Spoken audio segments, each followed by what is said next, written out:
தமிழ்நாடுடைய food safety authority வந்து இப்போது இந்த கலர்ட் அப்பளம்லாம் பேன் பண்ணியிருக்காங்க. So this is actually a very welcome move. Because maximum இந்த கலர்ட் அப்பளம் யார் வாங்கி சாப்பிட்றாங்கன்னு பார்த்தீங்கன்னா குழந்தைங்களுக்கு தான் வாங்கி தராங்க. குழந்தைங்க தான் விரும்பி நிறைய சாப்பிட்றாங்க. இந்த ப்ராப்ளம் இதில் இருக்கிற ப்ராப்ளம் என்னென்னா, இதில் இருக்கிற அந்த கலர்டு ஏஜென்ட்ஸ், அதாவது வந்து அளவுக்கு மீறி ஆட் பண்ணக்கூடிய uncertified agents, these are not safe. ஏன் சேஃப் இல்லைன்னா, பிகாஸ் ஒரு தடவை கலர் அப்பளம் சாப்பிட்றதுனால பெரிய அளவில் ப்ராப்ளம் வரப்போதில்லை. பட் குழந்தைங்க they just tend to have it so often.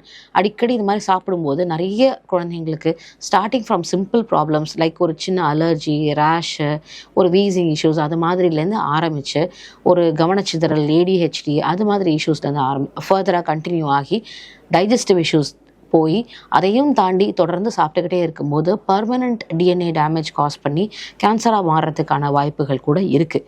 So முடிஞ்ச வரைக்கும் இது மாதிரியான coloured agents, especially uncertified products எல்லாம் கம்ப்ளீட்டாக அவாய்ட் பண்ணுறது நல்லது. ஸோ தட் வே தமிழ்நாடு கவர்மெண்ட்டோடைய இந்த பாலிசி வந்து it's a very welcome move.